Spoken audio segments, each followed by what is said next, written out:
Donc voilà, on est avec Harold, comme des touristes juste au niveau de c'est Galerie Saint-Hubert à Bruxelles. Donc on a passé 2 bonnes heures là à faire des exercices.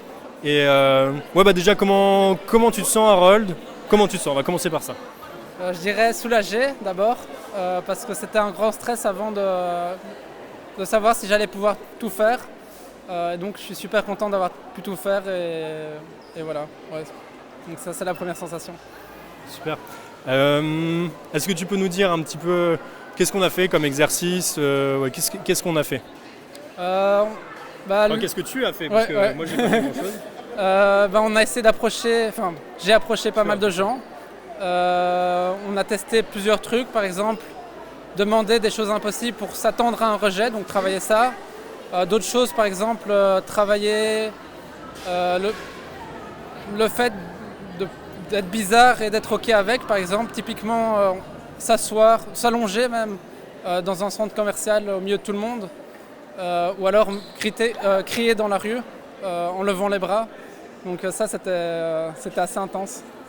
Raconte-nous un petit peu cette histoire, je pense que tu vas t'en souvenir quand on en parlait en off, l'histoire de la grand-mère avec le CD. Ouais, donc quand on cherchait le rejet, j'ai accosté une grand-mère dans un magasin en lui demandant s'il y avait moyen qu'elle m'achète un CD à 20 €.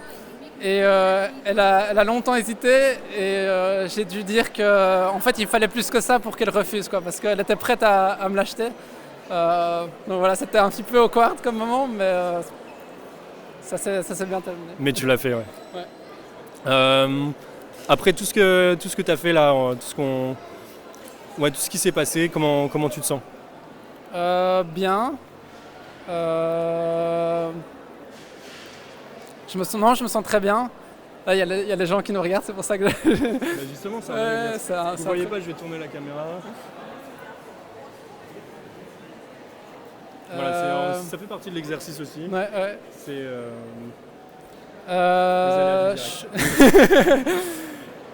je me sens bien, je me sens beaucoup plus à l'aise. Surtout quand on a par exemple l'exercice de s'allonger dans un centre commercial, on l'a fait 2 fois. La première fois, c'était Simon me l'a fait remarquer que je bloquais ma respiration et je m'en suis rendu compte aussi après. Et quand on l'a refait la deuxième fois, je me suis bien concentré, c'était beaucoup plus facile. Et c'est en pratiquant que ça va, quoi. Qu'est-ce que tu vas retenir de la journée d'aujourd'hui? Que c'est... le truc que je te disais surtout, c'est le fait que déjà les gens sont super sympas en général. Le pire qui puisse arriver, c'est qu'on te rejette, mais en fin de compte, qu'est-ce qu'on en a à foutre de la vie des autres? Donc, c'est ça que je veux entendre. Ouais. Donc voilà, il faut oser, il faut agir, hein, pas penser, il faut arrêter de penser, se mettre 1000 scénarios en tête et simplement agir et foncer. Et c'est... Ouais. Et valoriser le fait de prendre du temps pour soi et de s'améliorer plutôt que de se préoccuper du regard des autres. S'autoriser à faire des erreurs et des rejets parce que c'est normal. Ouais. J'aime beaucoup ce que tu dis et je suis très d'accord avec ça. Est-ce que tu le conseillerais à quelqu'un, ce qu'on a fait aujourd'hui, l'immersion? Est-ce que tu le conseillerais? Ouais, ouais, j'ai vraiment bien aimé. Je pense que ça peut être utile à pas mal de gens.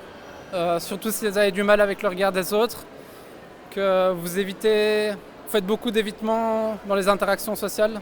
Je pense que c'est vraiment important de s'y attaquer au plus tôt et d'être le plus vite possible confortable dans sa vie, parce qu'il n'y a rien à faire, ça augmente vraiment le confort de vie d'être confortable dans les interactions en général. Et toi, est-ce que toi ça t'a aidé? Ouais, moi ça m'a aidé. On verra les résultats plus tard, mais je pense que je suis sur le bon chemin et que évidemment il faut continuer dans la vie de tous les jours et pas se reposer sur ses lauriers et accepter l'inconfort. Mais ouais, je suis sur le bon chemin, je pense. Qu'est-ce que tu dirais à quelqu'un qui hésite de choisir justement de faire cette immersion avec moi? Qu'est-ce que tu lui dirais s'il hésitait? Réfléchir pourquoi il hésite, si c'est de l'évitement ou pas.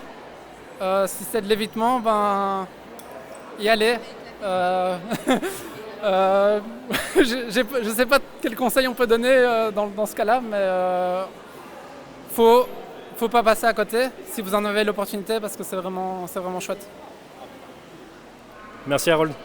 Très bien, merci à toi.